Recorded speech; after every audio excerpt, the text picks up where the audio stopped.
So, if you've been watching the last couple of videos I've uploaded, you probably saw me or heard me mention a project that I was very hesitant to go into details about, and it's actually the primary reason why I'm uploading videos tonight. I've been working on something for the last week, which I've been wanting for a very long time, and is very closely related to the Rally Dakar truck. And if you hadn't have guessed by the title of this video, it's a Tamiya XV-01. So I finished building this over the weekend on Sunday. It's currently Monday at the moment for me.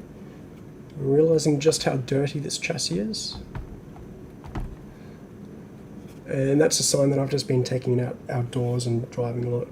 Like, you can see how much dirt. My garage is very grimy, and it shows.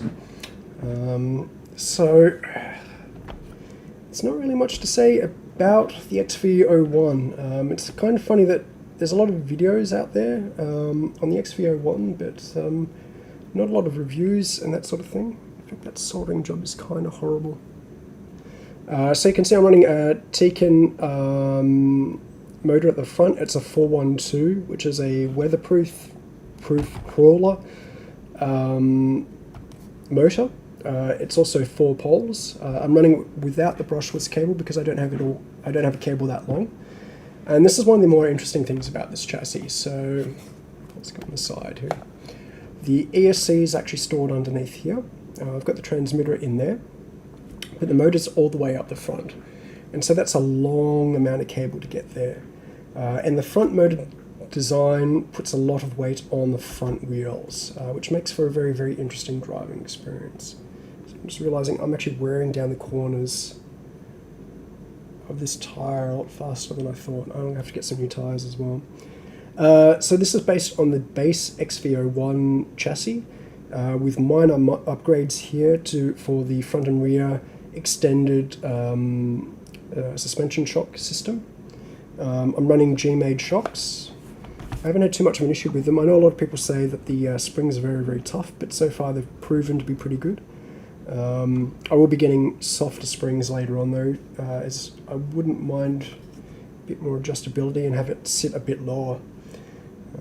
I have found that with this particular setup, I'm actually catching on the steering arms if I don't have any weight on the chassis. So I've actually got some incorrect spaces and I'll need to pull apart the front half and redo the spaces just so I've got a bit more clearance and this actually turns. But as soon as you go even like a millimeter or two down, the steering is super smooth.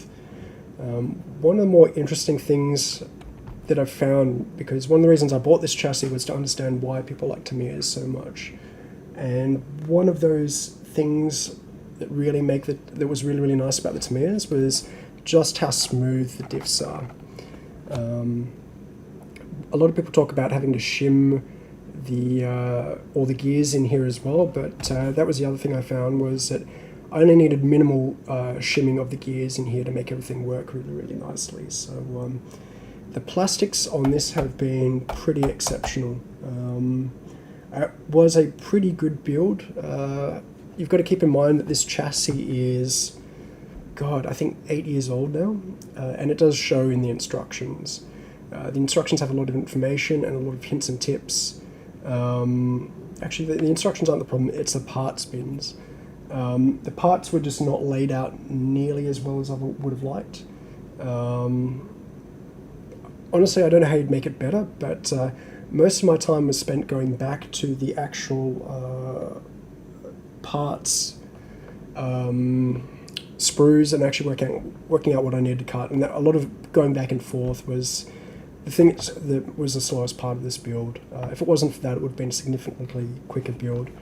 I've still got some mods I will be doing, so I'd like to increase the steering angle some more. I'm running CVAs in here, but I'll be getting some doubly jointed CVAs. At the moment, at full turn, it is actually fairly smooth action. It doesn't sound like it is, but that's because this is a 4-pole motor with incredibly strong magnets and has a lot of cogging. But a lot of people have commented that if with the dog bones, if you're at full turn or full lock, you may get one wheel sort of clicking or not being totally smooth. So I went into CVAs to try and help alleviate that. but I suspect if I go beyond that, I'm going to have that exact same problem, which is why I'm going with the doubly jointed CVOs.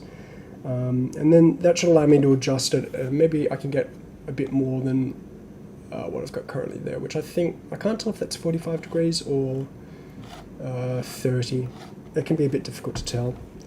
Internally, I'm running a Tekin T120 servo, mainly because they're super quick and a lot of power and very, very reliable.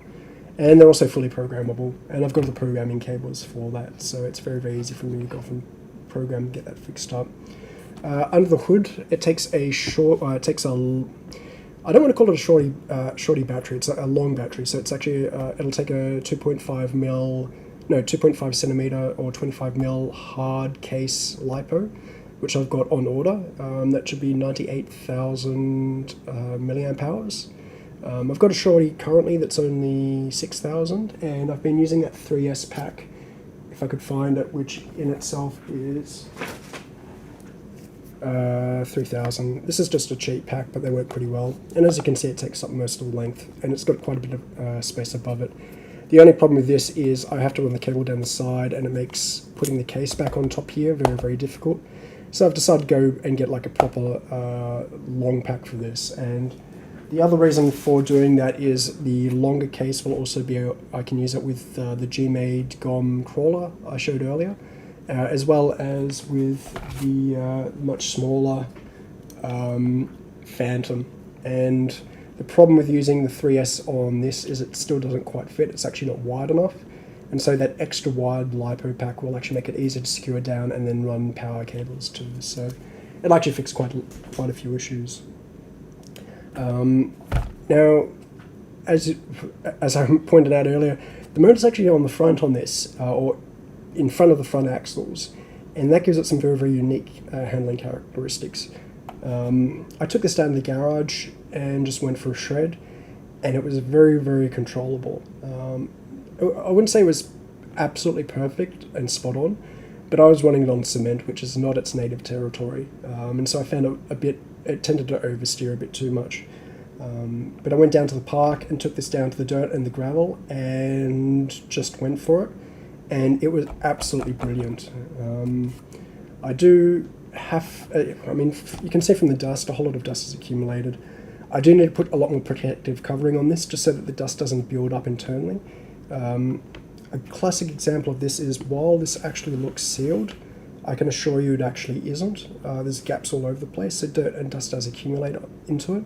And I don't want to spend forever cleaning this chassis. I just want to take it for a bash and then get into rally running, which is where you have a rally car, you run it around at a preset course, but the entire time you're actually running behind the chassis and trying to keep up. So it's great that your car is super, super fast, but if you can't keep up, there's no point. And then there's a complexity of running and thinking about where you are in relation to the car and where the car is, and that intrigues me. So, I mean, this is why I'm getting into the Dakar rally truck building. So yeah, took it down to the garage, and that was a lot of fun. I went down today at lunch and was practicing Scandinavian flicks, and that was incredible. I think this is probably the first chassis where I've just gone off and done that without thinking, and it was very, very controllable when I did it. I've been trying to drive this more like a rally car in real life, based on a lot of videos I've been watching about real rally driving and my experience playing Dirt 2.0, and it responds very, very well to driving like a real chassis. Like there's a lot of weight transfer back and front and side to side. Not so much on this chassis because my springs are a tiny bit too hard, even though I've got them all the way up. But once I start going to softer springs, that'll become a bit more prevalent. And I can't wait to see how the car performs when I do that. I'm also going to be playing around with putting a front one-way diff on the drive, the belt drive, probably at the rear, just to make this a front-wheel drive car unless the wheels slip, in which case it becomes four-wheel drive. And that seems to be a very, very interesting experience. Like I'm trying to build this as a high-end, perfect build for rally running. So I've spent a lot of time in the research stage, and I've spent a lot of time building and constructing this and polishing everything down, sandpapering it, really dialing it in, making sure that the initial build was as perfect as I could make it. and it definitely seems to have paid off, so I'm particularly happy about this. I'm going to be putting a Lancia body, a Lancia Delta body on it, which is a small hatchback Lancia. Once again in my traditional colours, which will be black on either side. Oh, what's happening there? So that light's flicking. Oh, it's overheating, that's why. That's actually, the lighting's not too bad. So it'll be black on either side and red over the top with the sparkly effects on the side, and that's it. Maybe a transponder, maybe not. I do actually have a lap timing system, if I can remember where I put it. No, I've shuffled it away, but the lap timing system is going to be purely for this. What we're going to be doing with the lap timing system is I'm going to have the IR transponder on the top, and then using that for like performing laps. So I've got, like as you can probably see down there, I've actually got a park right down there, and then probably about there is actually water. So I've got a lot of parkland to race around in, and I'm looking forward to doing this. And I wouldn't mind trying to build up a Sydney Rally Runners Club and see if I can get that to take off. So yep, this has been the project. I've now finished with 1/10 scale stuff for the moment. I've got some upgrades coming for this just to finalise 1 or 2 pieces. But we'll be going back to Mini Z's starting next week. I've got the Tech Storm kit to build, and I've got some other stuff, and I need to work on the rally truck. So expect more of that going forward. If you want more details on this or running videos, let me know and I'll get that uploaded. I will do 1 or 2 more videos on this because, as I said, it's heavily related to the rally truck, and some of the lessons I learn with driving this can be fed back into the rally truck. Weight transfer is definitely going to be one of those things. I actually do want to make it that you do have to brake with the rally truck to make it turn and make it feel as realistic as possible. But this vehicle and platform has really surprised me, so I want to see if I can take any of those lessons and maybe even go from a rally truck and then look more at the buggy and then try and build a Mini Z-sized car that can actually go off-road. I've played around with it before, and I've modified Mini Z buggy chassis to try and do that. And I've got some partial designs already, so maybe we'll have to see if I go any further with that. So thanks for joining me. Hope you find it interesting. And yeah, keep on building and have some fun. I will talk to you all later.